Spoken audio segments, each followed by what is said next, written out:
Okay, so magandang hapon po sa bawat isa po sa atin. Kahit po mula ay ako sa Panginoon sa pananalangin. Let us pray. Maraming Diyos, salamat po Panginoon sa oras na tumigay niyo po sa amin. Kami po ay meron kalaya kay Kristo na mag-aaral po ngayong hapon at manalangin ng sama-sama. Salamat po Diyos sa pagkakataong ito na binigay niyo po. At dalangin po namin o Diyos ang inyong pong pangungunan, Espiritong Banal sa aming pong kalagitnaan. Paunahan niyo rin po aming mga internet, mga gadgets na ginagamit upang ito po yung maging daloy po ng pagpapala ng inyong salita ngayon pong hapon. Saway niyo po ng magawa ng kaaway upang kami po yung malayang umawi, umuri. Salamat na makinig po ninyo salita sa hapon na ito. Naway kayo po may taas sa aming pong kalagitnaan at patawad din po sa mga pagkukulang pagkakasala. Lahat ito'y dalangin po namin sa matamis sa pangalan ng Panginoong Jesus. Amen. Amen.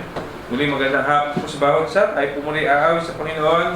Awitin po natin unang Tagalog na awitin, ang pag-ibig ni Kristo, my Savior's love. Sa Tagalog, ang pag-ibig ni Kristo.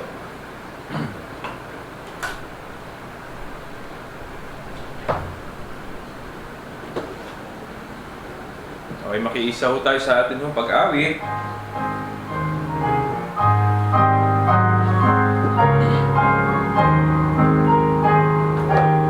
Unang stropa ating awitin.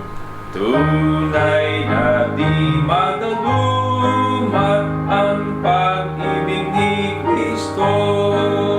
Tayong taong nagkasala'y nilingap niyang totoo. Puso'y manghanap, mamangha sa pag-ibig ni Kristo. Ang awit ko'y di upay puri sa manunubos ko.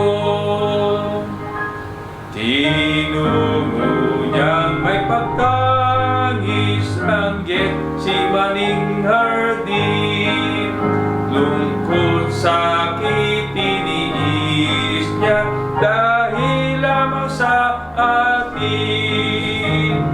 Puso'y manghanap, mamangha sa pag-ibig ni Kristo.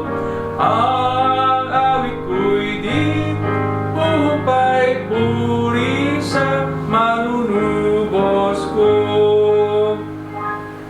Dumamay ng may paglingap ang sugong anghel ng Diyos upang kahit bahagyaman maibsan siya ng lungkot. Puso'y manghanap, mamangha sa pag-ibig ni Kristo. Ang awit ko'y di upay puri sa manunubos ko. At pag tayo'y nagkatipon sa langit na tahanan, tanging kay Kristong pag-ibig paksa yaring awitan. Puso'y manghanap, mamangha sa pag-ibig ni Kristo. Ang awit ko'y di upay puri sa manunubos ko. Sa pong awitin, song number 260, Grace Greater Than All Our Sin. 260. Ang biyaya ng ating Panginoon Kristo higit pa sa lahat ng ating mga sala. Amen? 260, Grace Greater Than All Our Sin.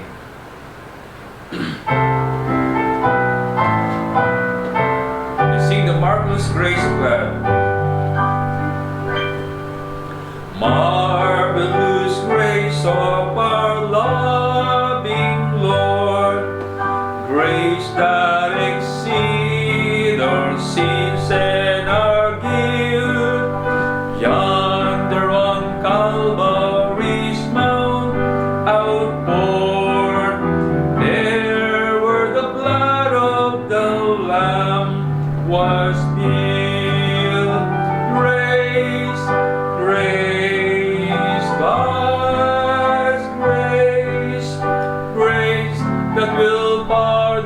and cleanse within.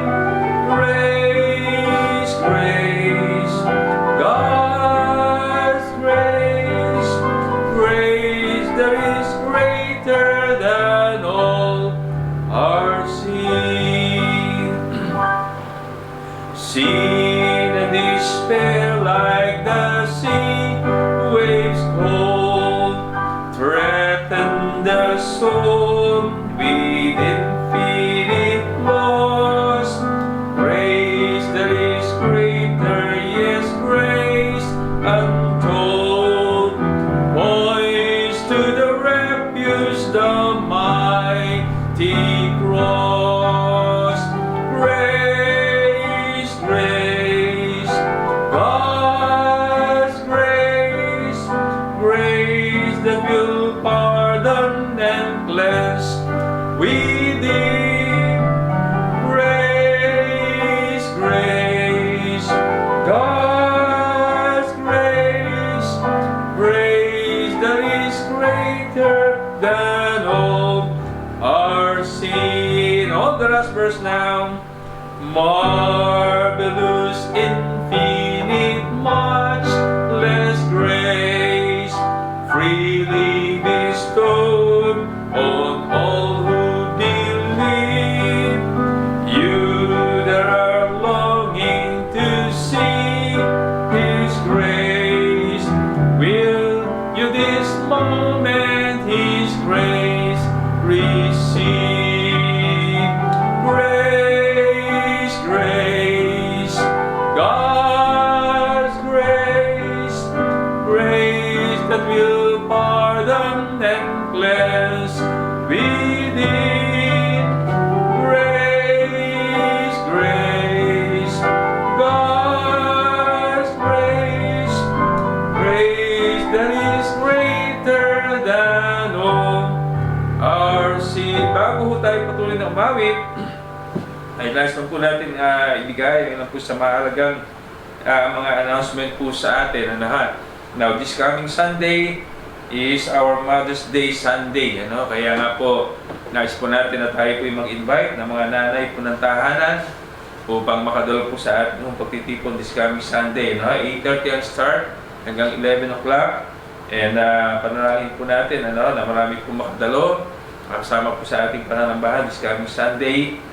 So once a year lang natin sineselebrate po yung Mother's Day, and atin pong panalangin na marami pong mga nanay, especially po yung mga visitors na makadalo po sa atin, and of course yung pong mga nanay po ng ating mga members, members din ng ating church, ay huwag mawala this coming Sunday sa ating pong Mother's Day celebration. And panalangin po natin na tayo po ay makapagdala ng marami pong mga bisita. And also, panalangin din natin yung mga susunod pang mga services po natin. And this coming Sunday, I believe meron po tayo isang baptism. Meron pong isang mananampalataya na naisunod sa tubig ng bautismo.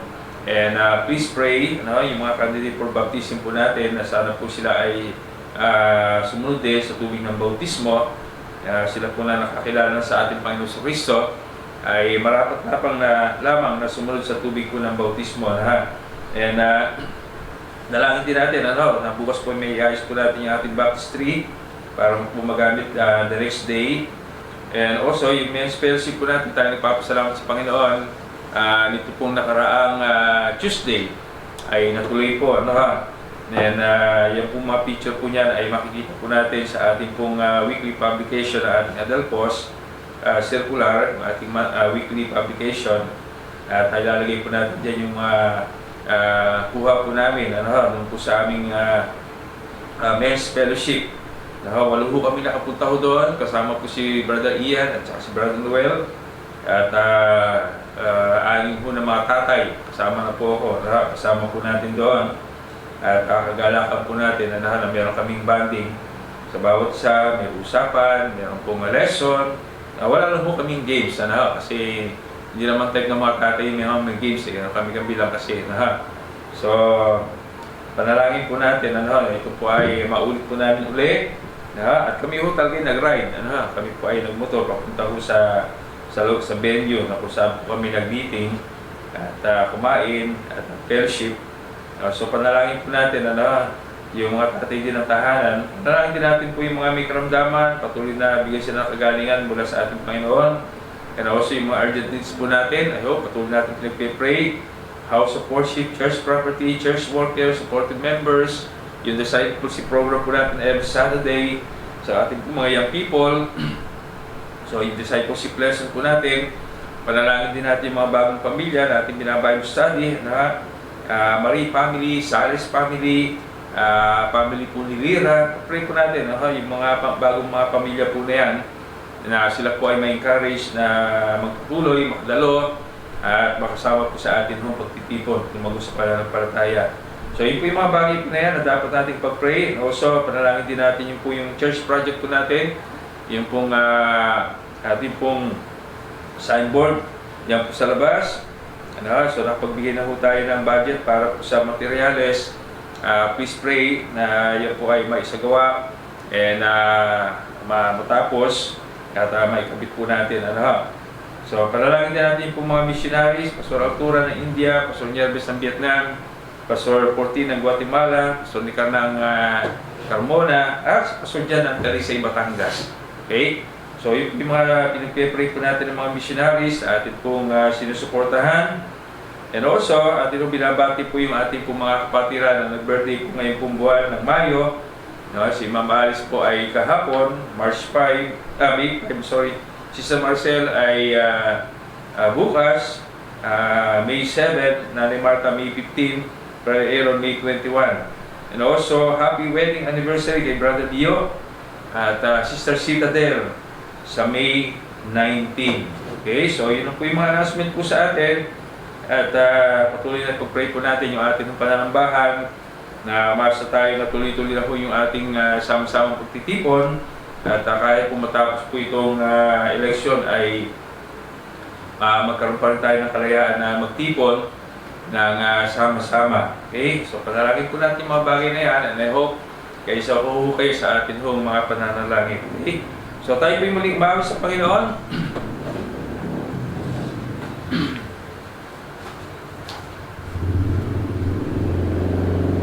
Uwitin po natin, leaning on the everlasting arms, 179. 179.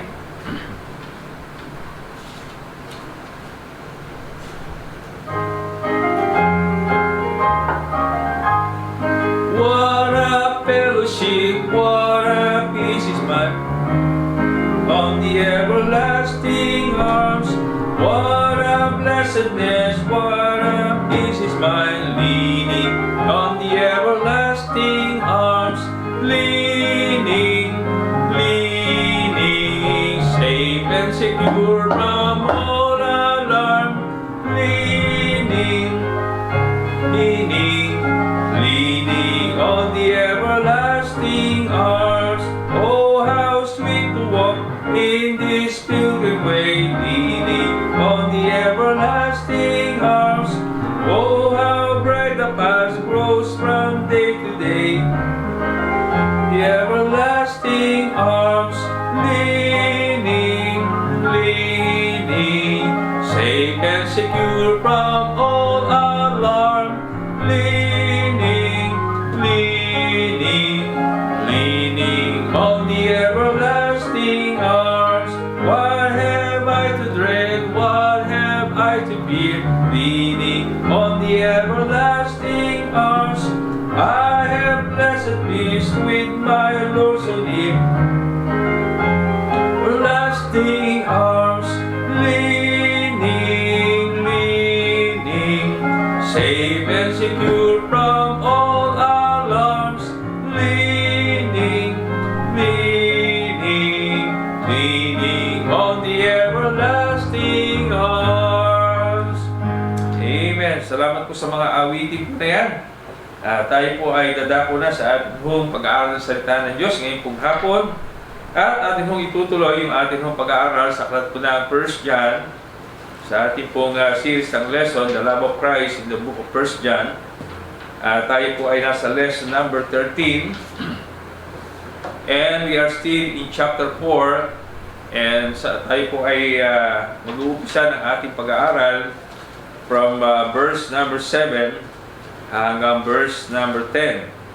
Alright, so 1 John chapter 4, verse 7 hanggang verse number 10. Yan po yung ating pag-aaralan ngayon pong hapon.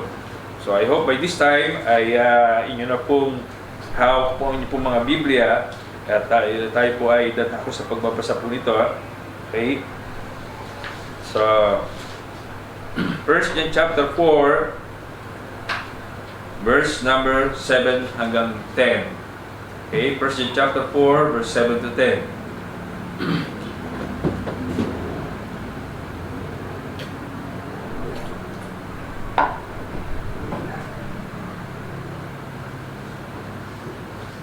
Okay, so andyan na ba kayo? Say amen. At babasahin ito sabay-sabay.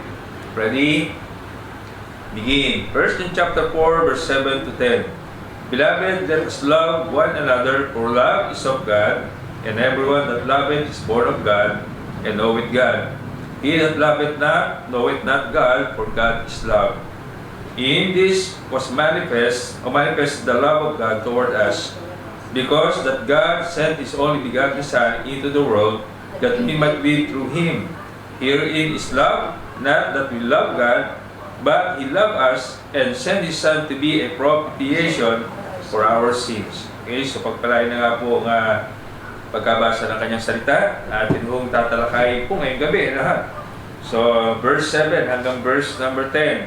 Ang title po na ating lesson ngayong pong gabi ay sa lesson number 13, The Church Defined and Delivered in Love. The Church Defined, and Delivered in Love. No, so nasa chapter 4 po tayo, no? Our text this evening deals with the continuing theme of love. Kagaya po ng tinuturo po sa atin ng Apostle John. Now, John has presented through this epistle, alam niyo si Apostle John, kung inyo pong susuriin yung kanyang pong background, nung bago po siya naligtas, at nung bago pa siya na mananampalataya, at bago pa siya dinidisciple ng ating Panginoon, ay ang karakter po ni Apostle John ay kakaiba. Kung tawagin nga po siya ay the Son of Thunder. Okay? Alam nyo, yung thunder dito sa ating panahon, pag sinabing thunder, matanda eh. Thunder, mga thunders daw, mga matatanda. Pero iba yung designation o yung presentation ng the Son of Thunder na ibinigay kay Apostle John. Ito po yung makikita sa aklat po ng Mark chapter 3 verse 17. Sandaling iwanan po muna natin po yung chapter 4 ng 1 John, and let's go to Mark chapter 3 verse number 17.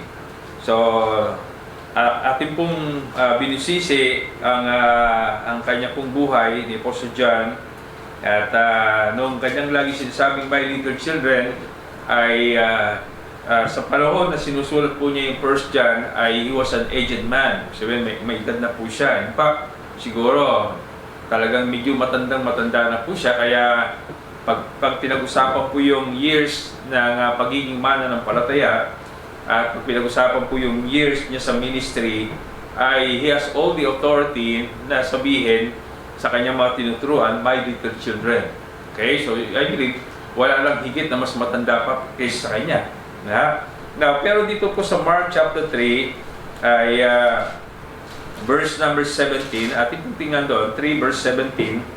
Sabi ho dito, and James the son of Zebedee, and John the brother of James, and he surnamed them Boanerges, which is the son of thunder. Okay, yung pong sinarname niya dito, o surname ni James at saka ni John, ay ibig sabihin po sa Griegong salita, the son of thunder. So, bakit gano'n? Siguro medyo hot temper mo sila, at yan po ay mapapatunayan doon po sa isang talata o ilang talata sa aklat ng Lucas.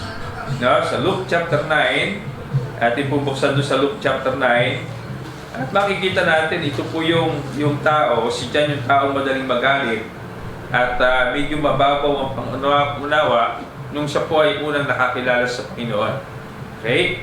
Now, sa Luke chapter 9, tingnan niyo po yung Luke chapter 9, verse 52 and 56. 52 hanggang 56. Okay? Alright, so 52 hanggang 56, sabi ho dyan, andyan ho ba kayo? Luke chapter 9, 52 hanggang 56. And, babasahin po, and sent messenger before his face, and they went and entered to a village of the Samaritans to make ready for him. And they did not receive him because his face was as though he would go to Jerusalem.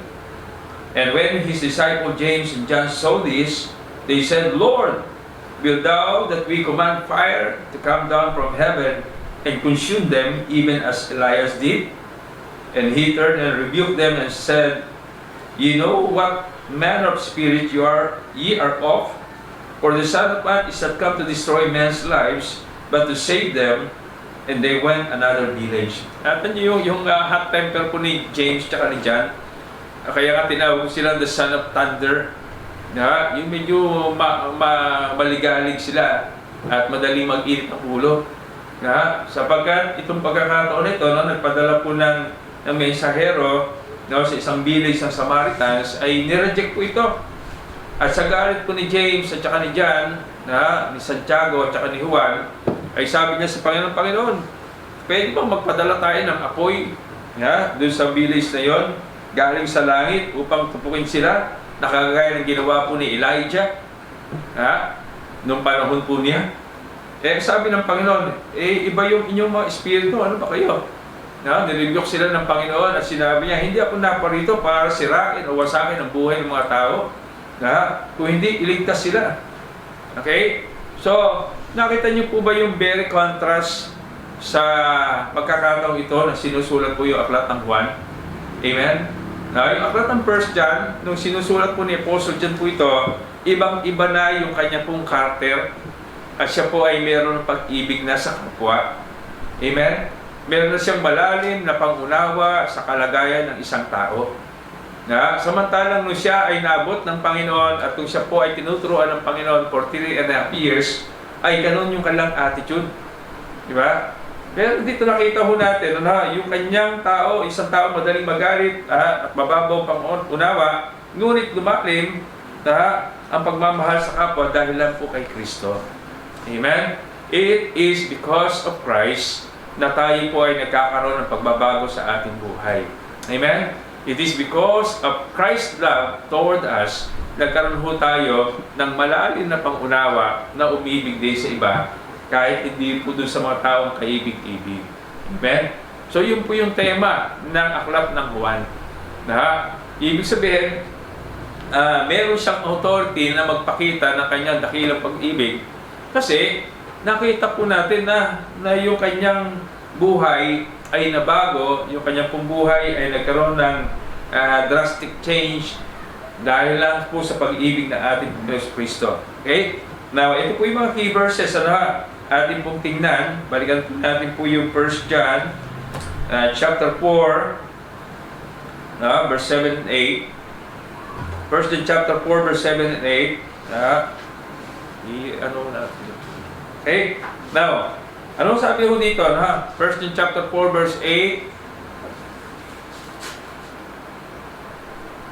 Okay, sabi dyan, 8, 7 and 8. Beloved, let us love. Okay, let us love one another, for love is of God, and everyone that loveth is born of God, and knoweth God. He that loveth not, knoweth not God, for God is love. Okay? So, dito makita ho natin yung pong pagkakaroon po ng dakilang pag-ibig sa bawat isa. Okay? Now, tingnan po natin yung ilang sa mga definition ng term po dito na ginamit. Yung pong salitang manifest, panareo sa Greek is to declare. Not only to present, but also to declare. Pagka nadinig na kasi natin yung manifesto, ay hindi lang po para basta presentation po ng mga katotohanan, but also to declare the truth. Yun po yung sabihin ng manifesto dito sa Greek. And might live, zao sa Greek, it is a lifetime. Maikli, lifetime. And propitiation, hilasmo sa Greek, and atonement. Okay? And atonement. Now, ito po yung ilan sa mga definition na atin mong nakita dito upang maging malawak po yung atin mong pag-aaral. Dalawang mahalagang bagay ang ating mong tatalakayin sa ating lesson. Let us examine the evidences of love John reveals in these few but meaningful verses. Ang i-cover lang po kasi natin ay 4 na mga talata, pero napakahalagang mga talata po ito na nag-uugnay po sa atin sa pag-ibig ng ating Panginoon. Amen? Now, tingnan po natin ang ilang mga bagay po rito. Dalawang mahalagang bagay lang ating tatalakayin dito po sa 4 na talata po rito. Let us examine the evidences of love John reveals in these few but meaningful verses. Okay? Number 1 is the exaltation of love. Verse 7 and 8. Verse 7 and 8. Exaltation of love, verse 7 and 8. Here we discover an exaltation to love one another. Sa mga talatang ito, hindi sinabi ni Apostle Juan na ito'y tinatanggap ng mundo. Bagkus, ito'y sinabi niya na may biblical na pananaw. So, ibig sabihin, kagaya po ng ating mga naunang pag-aaral, talaga namang hindi tinatanggap ng mundo ang patungkol po sa pag-ibig po nito na sinasabi ng Panginoon. Pag sinabi po ng Panginoon na love thine enemies, do good to them that hated you, and cursed you, iba yung pag-ibig po ng mundo. Iba po yung definition ng pag-ibig po ng mundo. Kaya lagi sinasabi po natin, ang pag-ibig ng Panginoon, I love you because that is my character. Yun ang pag-ibig ng Panginoon sa atin. Samantalang ang pag-ibig ng tao ay I love you because you love me. Kaya pag hindi na umibig, hindi ka na rin iniibig. Okay? So, ibang definition po ng pag-ibig mula sa ating Panginoon. Kaya ngayon, number 1, the exaltation of love. Ito po'y tinatanggap ng mundo, o ito po'y hindi sinabi ni Apostle Juan, ito po'y tinatanggap ng mundo. Pero sinabi niya dito, ito po'y may biblical na presentasyon o pananaw. Now, letter A. Look at verse 7. Sabi ho dyan, as the children of God, sabi niyan, beloved, let us love one another, for love is of God, and everyone that loveth is born of God and knoweth God. As the children of God, we are expected to love one another. Hindi sinabi ng Diyos na mahalin lamang natin yung mga kapareho ng ating pananaw, kapareho ng ating paniniwala, o kung sa panahon po ngayon, mamahalin lang natin yung kapareho yung ating pong iboboto. Di ba? So, ibig sabihin, it is beyond our preferences pag pinag-usapan ang pag-ibig ng Panginoon. Kasi ngayon po nagtatalo kahit po yung ibang mga grupo nagtatalo dahil sa kanilang po mga preferences ng sino ang kanilang iboboto o kung sino po yung kanilang mga manok sa panahon po ng eleksyon. Pero sabi ng Bible, beyond those preferences, dapat ang pag-ibig ng ating Panginoon sa ating kapwa. Amen? Yung pag-ibig po natin sa ating kapwa is beyond those preferences. Kaya nga sabi dito, ayon sa talata, ang tunay na mananampalataya ay nagmamahal sa lahat ng tao. Despite of who they are, saan sila nanggaling, ano man ang kanilang kinabibilangang grupo, ano man ang kanilang pong sino man ang kanilang iboboto. Okay? So yun po yun dapat maintindihan po natin pag pinag-usapan po yung pag-ibig sa kapwa, higit pa sa mga bagay po na preferences ng tao. Okay? So, kasi ngayon, usong-uso po yung kakampihan. Nakakalungkot, maging sa church, nagkakaroon po rin ng pagtatalo. Which is hindi naman dapat. So, sabi ng Bible, we have liberty in Christ. Meron kang liberty, kalayaan kay Kristo. Okay? Pumili ka kung sinong gusto mo, kung sino ang iyong sa tingin mo makakatulong sa iyo. Okay? Yun ang dapat. Kasi yun ang dapat mangibabaw po sa atin. Kaya hindi ho tayo nag-i-endorse na kung sino mang kandidato. Amen. Yun ang napakalagay. Kasi kung titingnan po natin, ano ba ang standard ng pag-ibig po ng Panginoon? Beyond limitation, beyond boundaries, beyond anything in this world. Kaya kung iibig ka, itong iibigin mo lamang yung kagrupo mo, iibigin mo lamang yung kabarkada mo, iibigin mo lang yung mga umiibig sa iyo, wala kang pinagkaiba sa iba. Amen. Amen? Yun yung sinasabi ko dito. Kaya nga, yung exhortation ng pag-ibig dito, sinasabi po ni Apostle John, ito yung tinuturo ng Panginoon, the submission in love. As the children of God, we are expected to love one another. Despite of those things na nagbibigay po sa atin ng pagkakaiba. Kaya sabihin po natin, Pastor, paano ba yun? Iibigin din natin yung ibang kahit po yung mga nandun sa kulto. Now, iibigin pa rin. Bakit hindi? Kaya nga ninanais po natin silang maitama Ninanais po natin sila na mahasira ng tunay na salita ng Diyos. Amen. Okay? That's the reason why we go house to house. That's the reason why sineshare natin ang salita ng Diyos. Kasi mahal natin sila. Gusto natin sila magkaroon ng liwanag na katotohanan ng salita ng Diyos. Hindi dahil sila ay nasa ibang reliyon, hindi mo na sila mamahalin. Mamahalin mo pa rin sila. Yun ang sinasabi ko ng Bible. Kaya nga, bilang tunay na anak ng Diyos, mayroong pag-ibig sa kapwa. Di ba yun ang istorya po ng Good Samaritan? The Samaritan people ay nire-reject ng mga Hudyo dahil wala silang panahon sa Panginoon. Pero nakita po ng isang Good Samaritan na yung pag-ibig ng Panginoon doon sa tao pong nangangailangan. Anong ginamit po ng Panginoon? Isang Samaritano para yung isa pong binugbog na halos patay na ay gamutin, alagaan, asikasuhin dahil sa bahay panuluyan at pagkatapos ay gastahan ng sarili niyang pera na wala na siyang hinihiling kapalit. Amen? So yun ang sinasabi yung submission in love ho dito. Pangalawa, not only submission in love, but the source of love.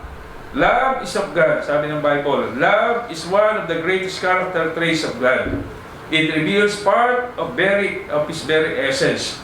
He possesses love and offers that love to those He will. Walang sino mang kumikilala kay Kristo bilang tagapagligtas na hindi marunong umibig sa kapwa. Amen. Again, walang sino mang nagsasabing, kilala ko, Panginoon, tinanggap ko na siya bilang tagapagligtas. Pagkatapos, hindi mo kayang ibigin ang iyong kapwa. Wala kang ganun kung talagang tunay kang umibig sa Panginoon at nakita mo ang pag-ibig ng Panginoon sa buhay mo, by all means, ibigin mo ang iyong kapwa. Hindi madali talaga yun sabi nga, mas madaling sabihin pero mahirap gawin. Totoo po yan. Pero look at Galatians chapter 5, verse number 22. Galatians chapter 5, verse number 22. Galatians chapter 5.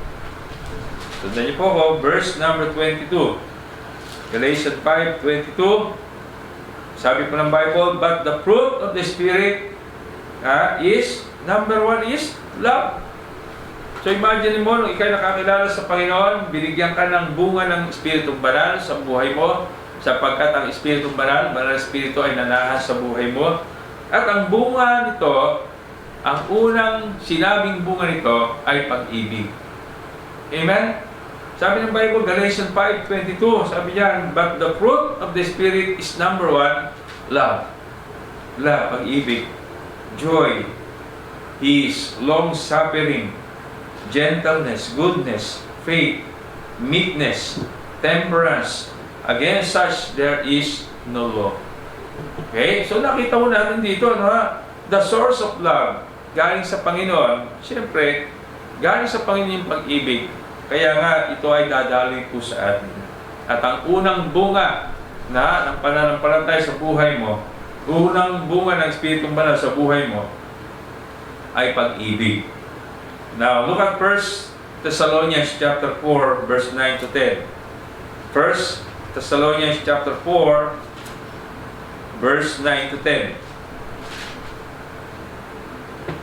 Sabi po ng Bible, but as touching brotherly love, ye need not that I write unto you, for ye yourselves are taught of God to love one another.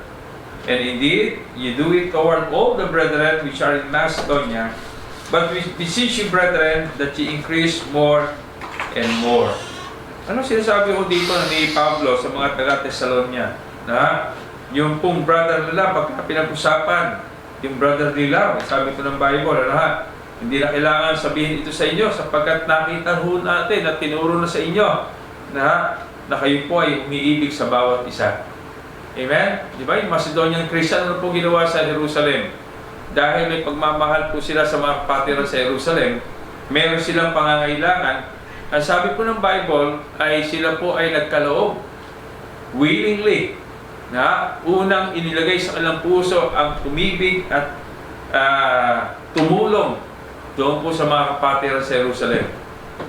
Sabi ng Bible, in the great trials of affliction, they give. Doon po sa mga kapatiran po sa Jerusalem.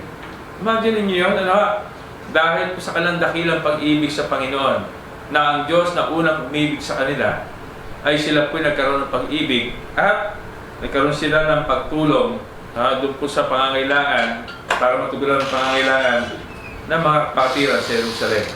Kaya ang sabi ni Pablo sa kanila, hindi ko na kailangan tulong sa inyo sapagkat nakita ko yung dakila yung pag-ibig sa bawat isa. Amen? So yun po, nakita ko natin kasi ang source ay Panginoon eh. Kung ang source ng pag-ibig ay Panginoon sa bawat mananampalataya, hindi mo kayang isuppress yan. Parang tubig po yan eh. Hahanap po yan ng dadaluyan para yun po ay sumagana dumaloy sa iba. Sa 2 Timothy chapter 1 verse 7, but God had not given us the spirit of fear, but of courage and of love, and sound mind. Sabi ng Bible, tingnan niyo po doon, sa 2 Timothy chapter 1 verse 7. 2 Timothy chapter 1 verse number 7.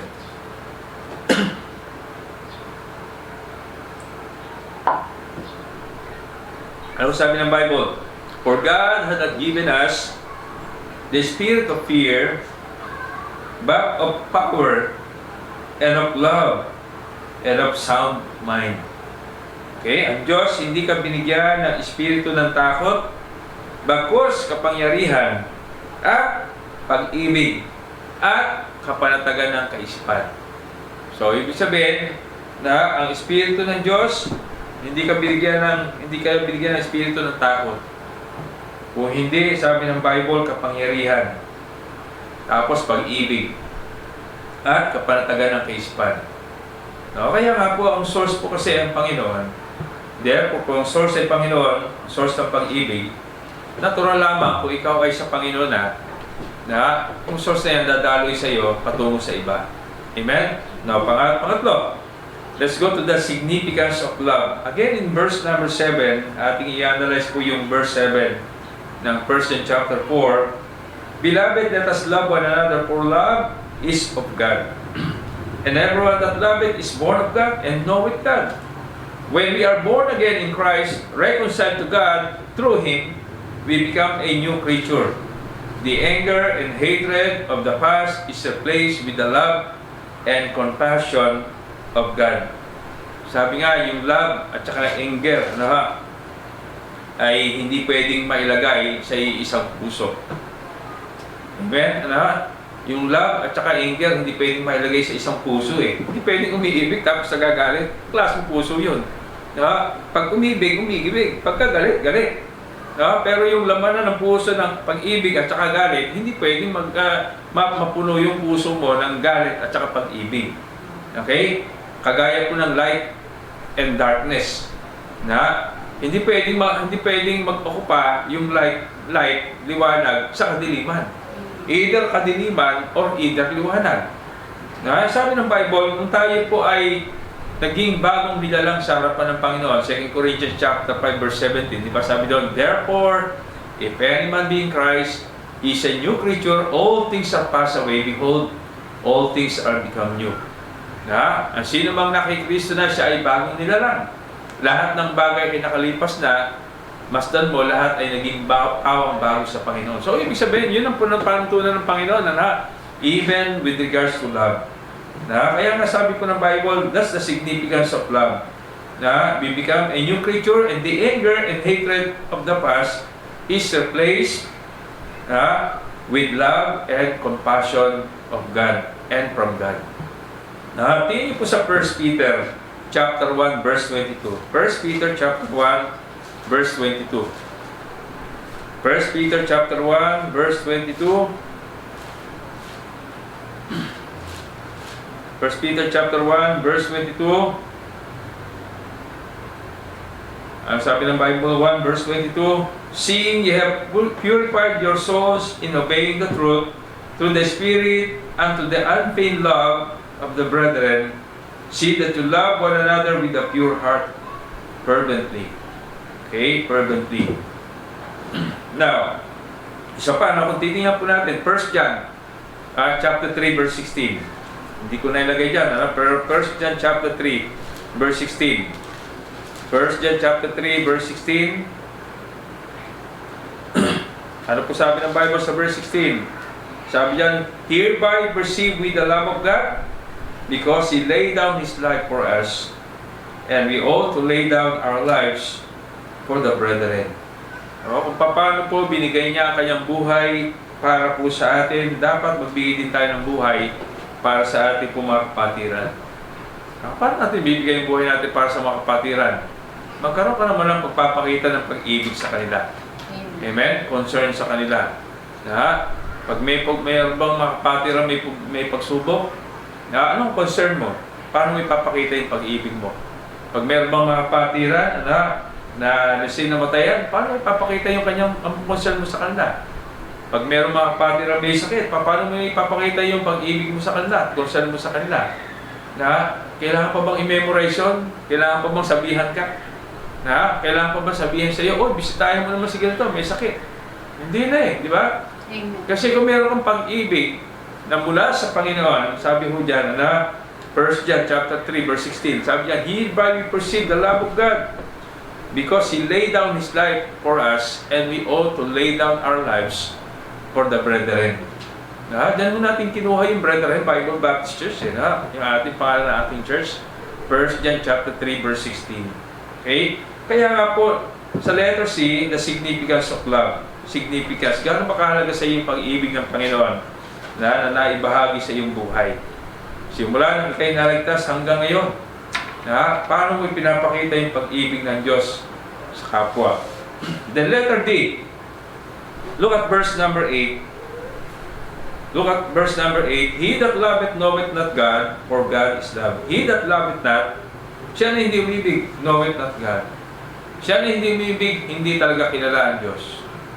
For God is love. Sapagkat ang Diyos ay Diyos ng pag-ibig. So yung mga taong walang pag-ibig, hindi niya talaga kilala ang Diyos.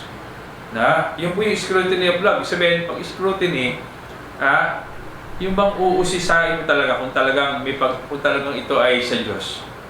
Ang isang tao talagang sa Diyos, uusisain mo yung kanyang buhay kung talaga siya umiibig sa kapwa. Just as there is no positive approbation, there is positive approbation of new birth through love, there is the negative approbation of lack of conversion through the absence of love. Now, ibig sabihin, di ba sabi ng Bible, by their fruit you shall know them. Sa pamamagitan ng kanilang bunga, makikilala mo sila. So, ibig sabihin, kung mayroong bunga ng pagbabago, makikilala mo na sila talaga ay tunay na naging Kristiyano. Amen. Pero kung nakita mo, ala pang pagbabago, kung paano palamura nung araw hanggang ngayon palamura pa rin, ay walang pagbabago. Kung paano magagalitin hanggang ngayon magagalitin pa rin, ay walang pagbabago. Ano sabi ng Bible? Sa pamagitan ng kanyang bunga, makikilala mo siya. By their fruit, ye shall know them. Ano yung fruit na hinahanap dito? Bunga ng pagbabago. Galatians 5:22 again, but the fruit of the Spirit is love, joy, peace, long-suffering, gentleness, meekness, faith. Yung sinasabi po ng Bible, yun ang bunga kasi na mayroong pagbabagong, yung bang maayos sa pagbabago, di ba? Kasi hindi lahat ng pagbabago mabuti, di ba? Meron ba masamang pagbabago? Meron, di ba? Meron mga taong talagang naging masama. Pero sabi ng Bible, kung ikay na kay Kristo na, dapat patungo sa pagbabagong maganda ang buhay natin. Kaya nga sabi po dyan, look at 1 Peter chapter 4. Ang tunay na umibig, umuunawa. 1 Peter chapter 4, verse number 8. Sundan niyo po ko, tingnan natin yung mga talata na ito. Napakahalagang mga talata na kalaki po ng ating pag-aaral. 1 Peter chapter 4, verse 8. Sabi ho dyan, And above all things, have a fervent charity among yourselves, for charity shall cover the multitude of sin. Anong sinasabi mo ba dito, Pastor? Tinatakpan po yung mga kasalanan?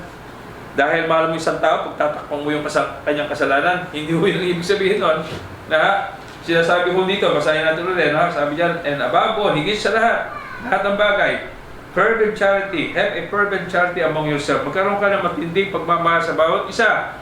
Sapagkat ang pagmamahal po niyan, sabi dyan, cover the multitude of sin. Pagtatakpan ng kasalanan, hindi ho. Kung hindi, itatama ang kasalanan. Yung salitang covered of sin, makikita po yan sa Old Testament kung paano po sila ay nag-aalay ng sakripisyo para po mapatawad sa kanilang kasalanan. Okay? Pero hindi po yung sakripisyo na yon ang makakapagdala sa kanila sa langit. So, ibig sabihin, yun po ay peace offering sa Panginoon para mapatawad sa kanilang kasalanan. To cover the multitude of sin, ay tinuro po yan ng ating Panginoon. Look at James chapter 1 o chapter 5 verse number 20. James chapter 5 verse 20. Sabi po sa verse 20, sabi ko dito, ito ho yung sinasabi ditong covering of sin.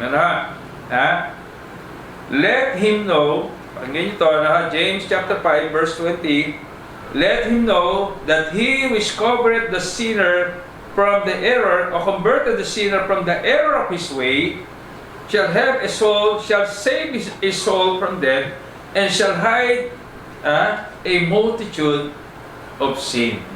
Nakita niyo ba ito? Nakalink ho ba yun sa 1 Peter na atin ang binasa kanina, chapter 4 verse 8? Yes. Have a fervent charity among yourself, for, sabi diyan, for love covereth the multitude of sin. How can we express our love doon sa mga tao pong mali ang pamamaraan ng pamumuhay? Witness to them. Sabi ng James chapter 5 verse 20. Kung may pagmamahal ka sa kanila, let him know that he which converted the sinner from the error of his way shall save his soul from death, and shall hide a multitude of sin. Nakakilata nyo ba yun? Ibig sabihin, para ipakita mo yung pagmamahal mo sa kanya, you must not tolerate sin, but to tell them about those sin, upang sila po ay magkaroon ng pagbabago sa kanilang buhay. Amen?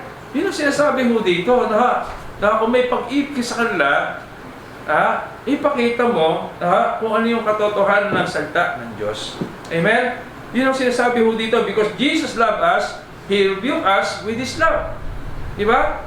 Dahil mahal ni Jesus, si John at si James, nung sinabi ni John at ni James, yung mga tao naman doon sa Samaritan Village na yan, na ayaw tayong tanggapin, pinagbabawalan tayong pumasok doon, Panginoon, magpadala ka nga ng apoy mula sa langit, kagaya ni Elijah, para tupukin sila. Okay? Alam ng Panginoon, makasalanan yung mga tao doon, kagaya ni James and John. Ano sabi ng Panginoon kay James and John? Ibangin yung espiritu. Hindi ako naparito para pumatay o sirain ang buhay ng isang tao, kundi para sila po'y iligtas. So, ibig sabihin, may mga tao talagang namumuhay sa kasalanan na kailangan lang marinig ang salita ng Diyos. Ikaw at ako ang gagamitin upang ang kanilang pong kasalanan ay mapatawad ng Panginoon. Sila ay mapatawad ng Panginoon. Because of His love, magagawa natin. Kaya nga, ganun din yung pastor pag sinabi sa kanyang mga membro, ito yung tama, mali ginagawa mo. Bakit? Mahal ka ng pastor mo eh. Amen. Dahil mahal ka ng pastor mo, nais ng pastor mo, may tama ang iyong buhay. Amen. May iayos ang buhay mo. Ganun din ang magulang sa mga anak. Amen. Yung mga anak na hindi maganda ang ginagawa, sinasabihan ng magulang, dapat sabihan ng magulang kung ano yung tama at saka mali. Amen. Bakit po? Sabi ng Bible, for whom the Lord loveth, He chasteneth, and scoldeth as a son. Sabi ng Bible, dahil minamahal ka ng Panginoon, may mga pagkakataon pinapalo ka. Para saan? Para sa sarili mong kapakanan. Amen. Bakit? Mahal ka ng Panginoon. Amen. Ganon din yung pastor pag sinasabihan ng mga membro. Amen. Mahal ka ng pastor mo eh. Kaya itinatama ang buhay mo sa pamamagitan ng salita ng Diyos. Amen. Sabi nga ng Panginoon, sabi nga ni Pablo kay Timoteo, rebuke them sharply, that they may be sound in the faith. Sabi ng Bible. Sabi ni Pablo kay Timoteo, Sawayin mo sila ng mainam para magkaroon sila ng tamang pananampalataya. Oh, ibig sabihin ba nun, hindi ka mahal? Mahal ka nga kaya ka tinatama. Ganon din po yung magulang sa mga anak. Mahal ka, kaya kayo tinatama. At sa bawat pagtatama, sa bawat pagpapalo, kahit kaming pumapalo, masakit para sa amin. Why? Kasi mahal namin kaya ngayon yung sinasabi ho dito, kaya nga yung unang bagay, dapat maintindihan natin. Ikli lang ho ito, the exhortation of love. Sabi ni Apostle John, ano ba yung buhay ni Apostle John dati? Di ba kanina, nakita ho natin, son of thunder siya, mainitin ang ulo niya Gusto niya kagad digmaan kagad Gusto niya kagad, tupukin kagad yung isang village ng Panginoon. Sabi niya, Panginoon, tupukin mo na nga yan. Ayaw tayo papuntahin doon, Timo, hinaharangan tayo. Sabi ng Panginoon, ba hindi ako naparito para sirain ang buhay. Naparito ako para ipiligtas nga sila Dapat ibang maging espiritu ninyo. Amen. So ibig sabihin talaga, nakita ko natin yung buhay ni Apostle John. Kaya nga meron po siyang magandang patotoo sa atin patungkol po sa pag-ibig sa kapwa. Amen. Kasi siya mismo na-experience niya yung pag-ibig Yes. Siya mismo sinaway ng Panginoon. Sinaway siya ng Panginoon. John, ano ka ba? Bakit magpapadala tayo ng apoy mula sa langit para tupukin yung bilis na yun? Gusto nga natin iligtas yung mga yun tapos magpapadala ka? Kahit ang pangalan mo ay Son of Thunder, na hindi ibig sabihin na ang espiritu mo ay pumatay kagad ng pumatay. Amen. Ipakita mo yung pag-ibig na ibinigay ko sa iyo, nasabi ng Panginoon sa kanya. Amen. So, ibig sabihin, kaya nga ito yung si Juan, sinasabi sa atin ngayon kung ano po yung significance of love. Sinasabi po sa atin ngayon kung ano po yung scrutiny of love, the source of love. Sinasabi po sa atin ngayon na kung paano po nais ng Panginoon na yung submission po natin sa pag-ibig ng Panginoon. Amen? Amen. Kaya nga napakaganda ng istorya ni Apostle John Kaya naalala ko nung ako'y bago pang Kristiyano ang tanong ko sa nag-witness po sa akin, ano unang dapat basahin? Ano magandang basahin sa Bible? Uumpisa ko ba sa Genesis? Tatapusin ko sa Revelation? Saan ko umpisahan? Sabi sa akin, basahin mo yung aklat ni Juan. Aklat ni Juan? Di ba nasa gitna po yun? Oo. Pero basahin mo yung aklat ni Juan. Bakit? Kasi nandun po yung sentro ng pag-ibig ng Panginoon. John 3:16. Nandun, di ba? For God so loved the world that He gave His only begotten Son, that whosoever believeth in Him should not perish but have everlasting life. Kaya nga po yung una sa bagong mananampalataya, read the book of John. Pastor, natapos ko na. Basahin mo ulit. Basahin mo ulit. And as you read the word, as you read the book of John, doon mo makikita yung dakilang pag-ibig ng Panginoon. Love story ng Panginoon sa atin yung aklat ng Juan Amen? Kaya nga, makikita ho natin doon, nandun pinapakita din yung kanya pong pagiging Diyos at pagkakatawang tao nasa aklat ni Juan. Nandun na po yung life of Christ sa book of John. Kaya maraming tao na nagsasabing Kristiyano pero hindi kinikilala si Kristo bilang tagapagligtas. Kaya something is missing sa buhay po nila. Amen. Wala akong tunay na pag-ibig ng Panginoon. Amen. Pastor, nag-aano ka naman ng tao, nanghuhusga ka. Hindi ako naghuhusga. Sabi ng Bible, by their fruit you shall know them. Amen. Kasi yun ang malinaw, sabi ng sa aklat ng Juan, nandun yung life story ng Panginoon, love story ng Panginoon sa atin. At yung pagiging Diyos niya, pagkakataong tao, nandun lahat sa aklat ng Juan.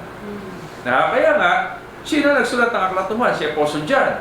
Si Apostle John, ano nangyayari sa buhay niya? Ay doon natin na pagtutugma-tugma kung paano yung dating buhay ni Juan na magagalitin, mababaw ang pangunawa, walang malasakit sa kapwa. Kaya nung nakita niya yung pag-ibig ng Panginoon at tinuruan siya ng Panginoon mismo, nagkaroon siya ng pag-ibig sa kapwa, malasakit sa kapwa, at kung paano yung tunay na pag-ibig sa kapwa. Amen. Yun po si Apostle John. Kaya nga po, Apostle of Love nga po ang tawag sa kanya. John the Beloved, kung tawagin ng Panginoon. Kaya nga, sabi po ng Bible, yun po yung unang bagay. Unang bagay, the exhortation of love. Let's go to number 2, from verse 9 to 10. Verse 9 to 10. Ano? Again, babasahin ko. And this was manifested the love of God toward us, because that God sent His only begotten Son into the world, that we might live through Him. Hereby is love, not that we love God, but that He loved us and sent His Son to be a propitiation for our sins. Ano yung sabihin po ito? Now, the emancipation in love. Ano ba yung sabihin ng emancipation? Ha? Ibig sabihin, inalis tayo. Ha? Doon po sa tinagkalan ng kasalanan. Inalis tayo sa buhay na wala pong pag-ibig sa Panginoon. Inalis tayo sa buhay na kung saan hindi natin kilala at alam ang pag-ibig ng Panginoon. Amen? Emancipate, inalis ka doon sa lagi mo, sa lugar na iyong kinalalagyan. Ang ibig sabihin po nun. Na, these verses reveal that love is not just an emotion we feel and express, but also a force of liberation and peace. Sabi kasi ng Bible, John 8:32, "You shall know the truth, and the truth shall make you free." Malalaman mo yung katotohanan, at yung katotohanan ang magpapalaya sa iyo. Na ang katotohanan, palalayain ka sa galit. Na palalayain ka sa masamang ugali. Palalayain ka sa maling pag-asa. Di ba? Yung mga tao ngayon, saan umaasa? Saan umaasa ang mga tao ngayon? Sa mga kandidato. Saan umaasa ang tao ngayon? Doon sa kanilang boboto. Sasabihin na, umaasa ako na itong pagnanalo itong aking iboboto na ito. May ibsan ang kahirapan ng Pilipinas. Kung doon ka aasa, wala ka pa rin pag-asa. Sabi ng Bible, hope in God. Amen. Umaasa ka sa Panginoon. Amen. Paano kung aasa sa Panginoon? Basahin mo salita ng Diyos. Amen. Ang salita ng Diyos, magbibigay sa iyo ng kasipagan. Baka yun ang kulang sa iyo. Amen. Asa ka ng asa sa ibang tao eh. No? Ayaw ka naman gumawa. Para mailigit ang buhay mo, para maiayos ang buhay mo. Okay? Kung aasahan mo yung mga kandidato, mga ngako lang yan ang mga ngako. At lahat karamihan dyan, mapapako. Kahit sino ho yan. Sabi ko ng Bible, the emancipation of love. These verses reveals that love is not just an emotion we feel and express, but also a force of liberation and peace. Now, letter A. Ito yung manifestation, or letter A, the manifestation of love. Sabi sa verse 9, ito yung manifestation of love. This was manifested the love of God toward us. Now, God did not just tell us He loved us through His word. He showed that great love as He sent His Son to die for our sins. Walang higit pa na magpapakita ng pag-ibig na higit pa sa ginawa ng Diyos sa atin. Amen. Diba? Paano ipinakita ng Diyos sa kanyang dakilang pag-ibig? The manifestation of love, letter A. The manifestation of love, letter A. Hindi sinabi ng Panginoon na iniibig kita. Kung hindi lang niya sinabi ito, pinakita niya sa pamamagitan ng pagbibigay ng kanyang anak. Diba? The greatest love, for God so loved the world. The greatest gift that He gave His only begotten Son. And the greatest provision that whosoever believeth in Him should not perish, but have everlasting life. Diba? So, pinakita ng Panginoon yung kanyang pag-ibig na hindi lang niya basta sinabi sa kanyang salita. Pastor, yun nga ang inaabot lang natin, salita ng Diyos Samantalang yung si Apostol dyan, ang inaabot niya talaga, yung Panginoon mismo Ano sabi ng Bible? Kapag ang sino mang tao na kay Kristo na, tumanggap kay Kristo, ang Espiritong Banal nasa iyo. Amen. Therefore, if God is in you, sabi ng Bible, malalaman mo yung pag-ibig ng Diyos sa pamamagitan ng kanyang salita. Yun po yun na kapag si Kristo tinanggap mo, ang Espiritong Banal mananahan sa buhay mo, siya naman ang magtuturo sa iyo ng pag-ibig ng Diyos mula sa kanyang salita. Yun ang ugnayan Ulitin ko, tinanggap ko si Kristo. Ang tinanggap ko si Kristo bilang sa pananampalataya bilang tagapagligtas na naahasakan ng Espiritong Banal. Ang Espiritong Banal, the Holy Spirit naman, magtuturo sa akin sa kanyang salita. At ang kanyang salita naman, ang mag-uugnay sa akin sa pag-ibig ng Panginoon. Amen. Yun ang pamamaraan ng Panginoon. Tingnan sa Romans chapter 5 verse 8. Romans chapter 5 verse 8. Alam niyo na yung talata, no, ha? Romans chapter 5 verse 8. But God commended His love toward us in that while we were yet sinners, ha? God commended His love toward us in that while we were yet sinners, Christ died for us. O anong sabi po ng Bible? Ha? Dahil sa kanyang pagpapakita ng kanyang pag-ibig sa atin, na habang ikaw at ako ay makasalanan pa, namatay na siya para sa akin, sa atin. Amen. So, doon pa lamang makikita natin yung manifestation ng pag-ibig eh. Tuloy natin kung babasahin natin yung verse 9, John 5:9, Romans chapter 5 verse 9, much more than being now justified by His blood, we shall be saved from the wrath through Him. For if, when we were enemies, ano tayo sa harapan ng Panginoon? Not only sinners, but enemies. Na? Sinners, but enemies. We were reconciled to God by the death of His Son. Much more being reconciled, we shall be saved by His life. Amen? Amen. We shall be saved by whose life? Ha? By the apostles' life? No. By the church? No. Whose life? Christ's life. Amen? Sa kanyang pag-ibig. Now, anong makikita ko natin dito?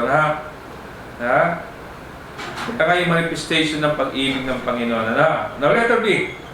The reconciliation through love. Reconciliation through love. Look at verse 10. Verse 10. Verse 10. Balikan po natin yung 1 John chapter 4 verse 10. Herein is love, not that we love God, but He loved us and sent His Son to be a propitiation for our sin. Now, the reconciliation of through love. One in sin, we were separated from God and destined to eternal death and destruction. But in Christ, we inherit eternal life. We no longer have fear of death, and we have the assurance of life. We have the assurance of life. Anong sinasabi ko dito? Tingnan po natin po doon sa 1 Corinthians chapter 5, verse 18 to 20. 2 Corinthians chapter 5, 2 Corinthians chapter 5, verse 18 to 20.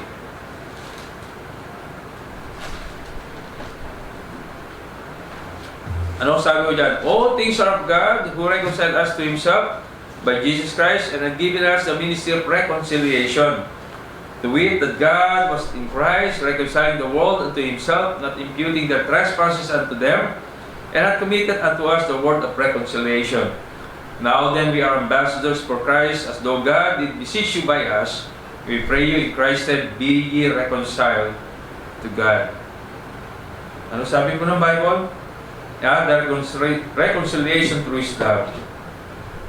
Habang tayo makasalanan, separated tayo sa Panginoon, pero sa pamamagitan ng kanyang kamatayan, pagkalibing, pagkabuhay, yun po yung gospel, na tayo po ay inugnay uli sa Diyos sa pamamagitan ni Kristo. Inugnay sa Ama sa pamamagitan ni Kristo. Inugnay sa Espiritong Banal sa pamamagitan ng kanyang anak na si Kristo. Amen. Amen. Yun po yung pamamaraan po ng Panginoon. Yun po yung reconciliation of love. Amen. Sa Old Testament, may istorya po ganyan. Na si Haring Saul, na ang anak niya si Jonathan. Si David, na naging matalik niyang kaibigan si Jonathan. Nung si Haring Saul at si Jonathan ay namatay sa pakikipaglaban. At si Haring David ang naging hari ng Israel. Ang sabi ng Bible, hinanap ni Haring David ang kamag-anak po ni Jonathan. At natagpuan po niya na ang isang lumpo na ang pangalan si Mephibosheth. Si Mephibosheth po ay lame, sabihin hindi makalakad. Baldado, maliit pang bata, nahulog siya dahil sa pagtakbo, nabitawan po siya ng kanya nag-aalaga sa kanya.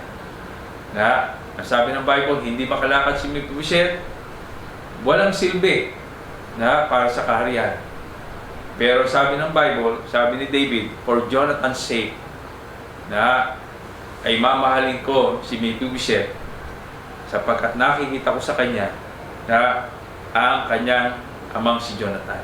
O ibigyan ho ng Panginoon sa atin na pamamagitan ng kamatayan ng kanyang anak na tayo po ay napatawad sa ating mga kasalanan.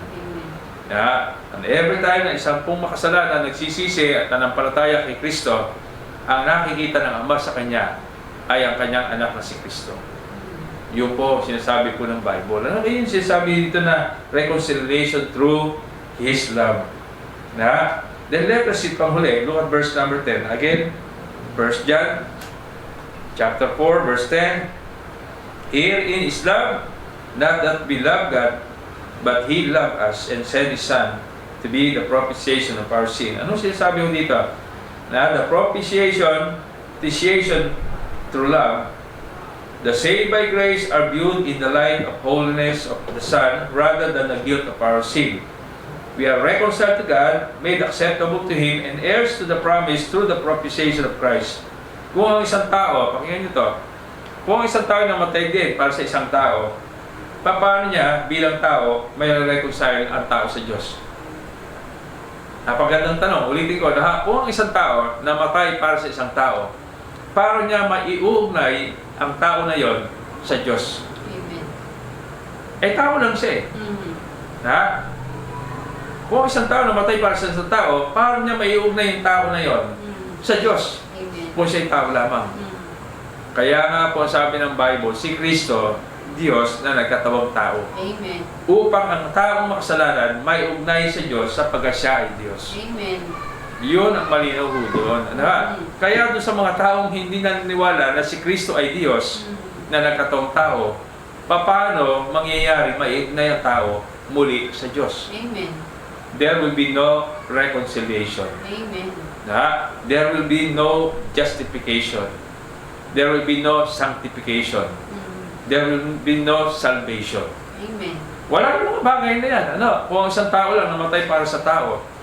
Pero dahil ang Diyos na nagkatawang tao, namatay para sa tao, siya ang meron pong kakayanan para i-reconcile ang tao sa Diyos. Amen. Tingnan po sabi ng Bible. Inamatalata na lang ito. 1 Timothy chapter 2 verse 5. 1 Timothy chapter 2 verse number 5. 1 Timothy chapter 2 verse number 5.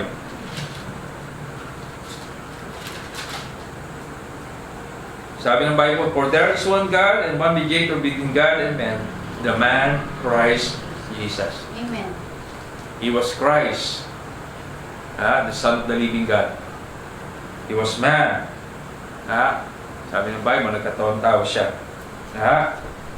There is one God and one mediator between God and man, the man Christ Jesus. In another verse, Galatians chapter 4 verse 4, Galatians chapter 4 verse 4,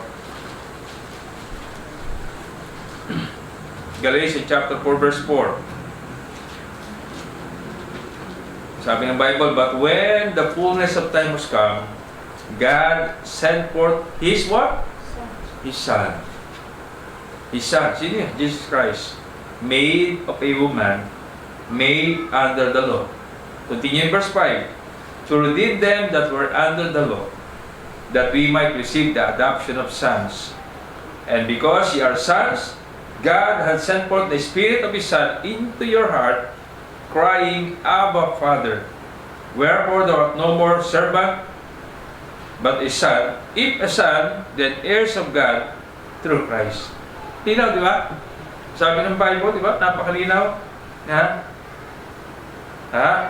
Sa panahon ng Panginoon, sabi ng Bible, pinadala niya ang kanyang bugtong na anak, made of a woman, sinilang ng isang babae, made under the law, to redeem them that are under the law, sa ilalim ng batas.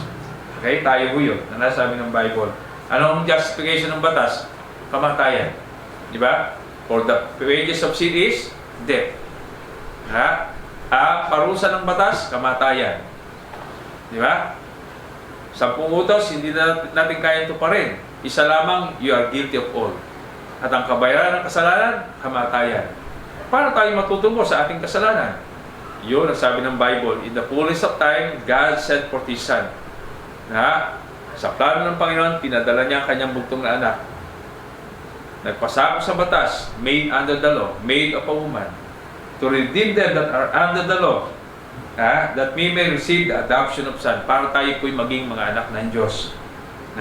Sapagkat ikaw ay anak na ng Diyos, sapagkat tinanggap mo si Kristo, ang Espiritu ng Diyos naman ay nasa puso mo na. At umiiyak, Abba, Father. Yun ang sabi ko ng Bible, kaya hindi ka na ngayon alipin, ikaw ngayon ay anak, sabi ng Bible. At ikaw ay tagapagmana ng Diyos sa pamamagitan ni Kristo. Amen? Now, ilang mga bagay na makita ko natin dito. Tunay na si Kristo ay Diyos na nagkataong tao, siya po ang tumubos sa ating mga kasalanan. Letter A, na mali, Jesus had made to be sin for us.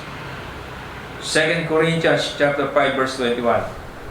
Dinala niya kasalanan po natin sa krus ng Kalbaryo. 2 Corinthians chapter 2 or chapter 5 verse 21. Verse 21, sabi po ng Bible, chapter 5 verse 21, for He made Him to be sin for us, who knew no sin, that we might be made the righteousness of God in Him.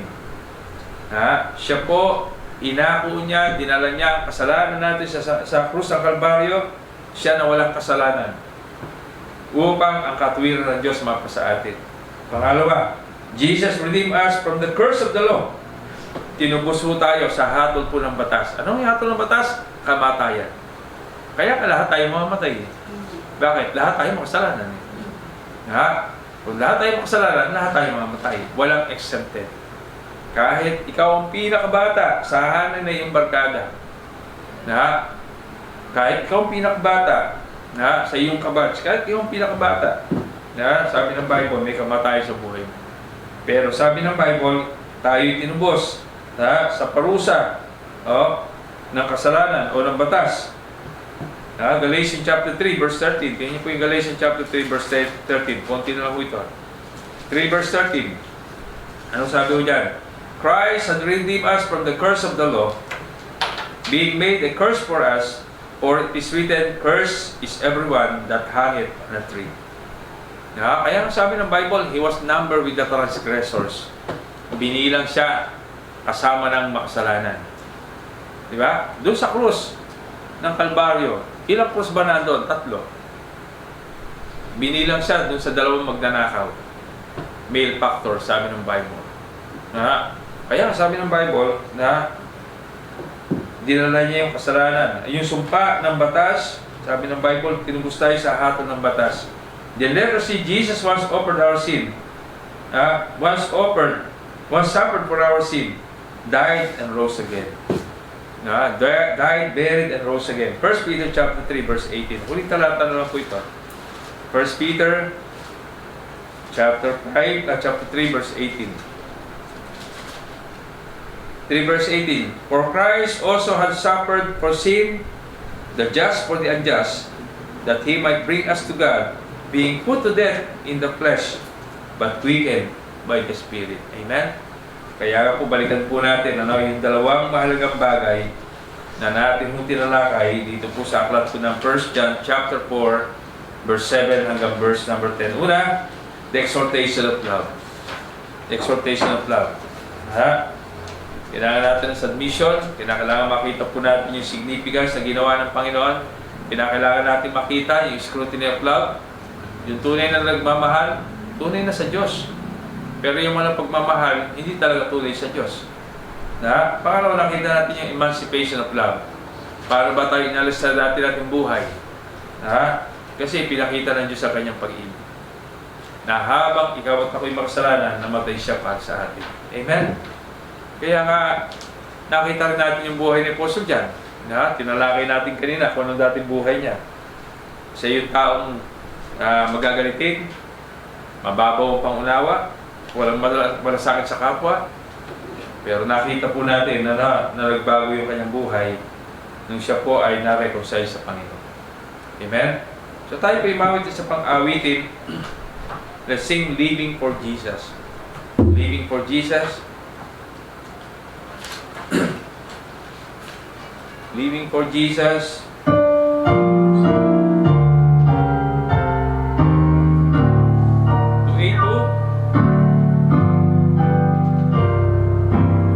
Sing the first verse now. Living for Jesus, our life that is true, striving to please Him in all that I do, yielding allegiance, glad-hearted and free. This is the pathway of blessing for me. Oh Jesus, Lord and Savior, I'll give myself to Thee. For Thou in Thy atonement didst give Thyself for me. I know no other master. My heart shall be Thy throne. My life I give henceforth to Thee. Oh, Christ, for Thee alone. Living for Jesus, who died in my place, bearing on Calvary my sin and disgrace. Such love constrains me to answer His call. Follow His leading and give Him my all. Oh Jesus, Lord and Savior, I'll give myself to Thee. For Thou in Thy atonement didst give Thyself for me. I own no other master. My heart shall be Thy throne.